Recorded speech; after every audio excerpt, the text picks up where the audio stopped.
Hopefully the audio is clear on this. It's very windy today. My $18 wireless mic broke. Imagine that.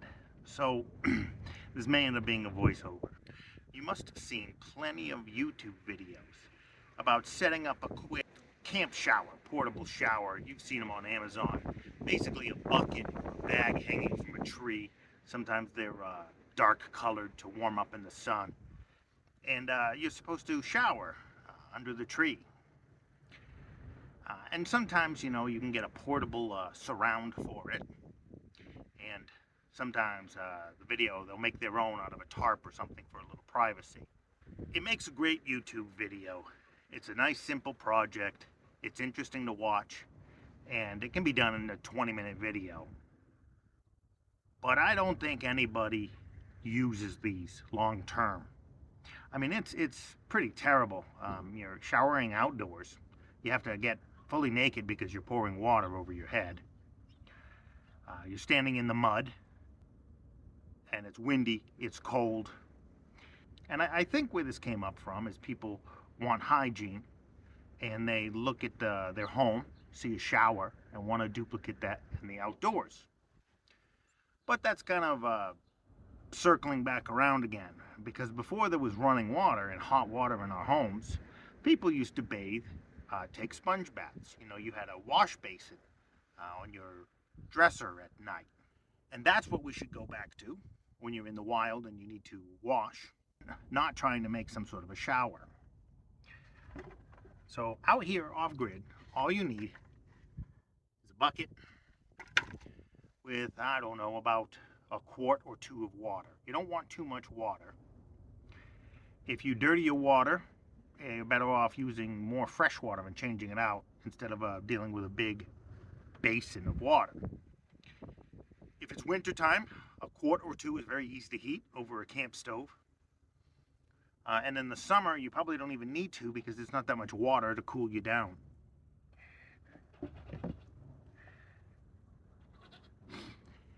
If you're staying put in camp or off grid, liquid soap works the best. I use dishwashing detergent, but any kind of liquid soap. And you just put a drop or two, just very little soap. Less is more in this case. You have a washcloth, dissolve your soap. If you have bar soap, you just work up a lather in the water until you see it's a little bit soapy. Again, you don't want it too soapy because then you have a problem with removing the soap, and that's why you need the full shower. The soap companies want you to use as much soap as you can, so you buy more. You've seen the commercials, the guy with a split, half on one soap, half on the other, and his head is completely foamed up, looks like shaving cream. That is too much soap. So use a little bit of soap, and you probably don't need to rinse if you go light with the soap. When you wipe down your countertops, you usually don't rinse it. I don't know if you can see my arm. It's a little dirty, but just wet a washcloth. And I'm clean. And I probably don't need a towel, although it's nice to have one, but this will just air dry on its own on a nice day. And that's it.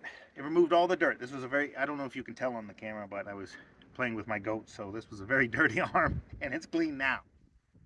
When you use too much soap, you strip all your natural oils in the top layer of your skin. And people need to, and sometimes you need products to put that moisture back. The natural oils of your skin can repel bacteria, it repels bugs and insects, and all these things.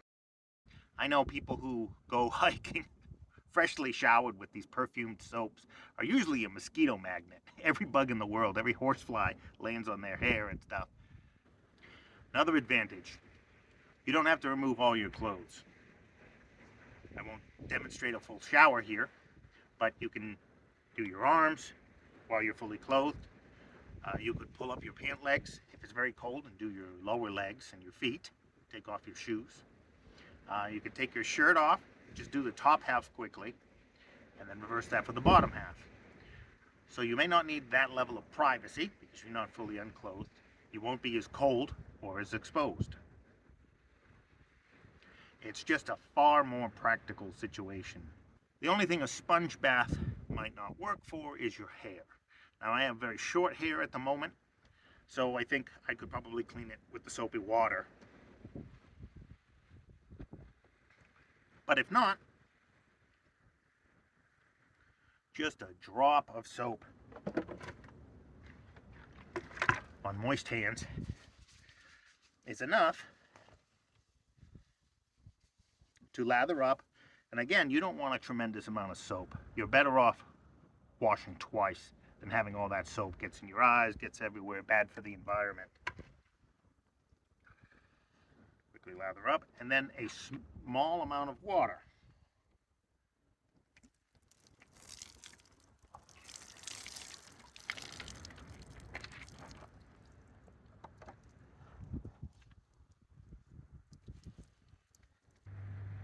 Here in the desert, water is very hard to come by for me. I'm not collecting rainwater yet.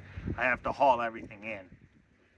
So 10 gallons or 5 gallons for a quick shower is just way too much when I can get away with a quart or 2 quarts of water, and I'm just as clean.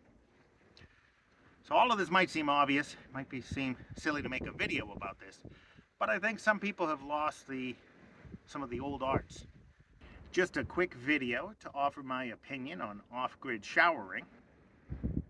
Please like and subscribe if you enjoyed this content, and I'll see you in the next video.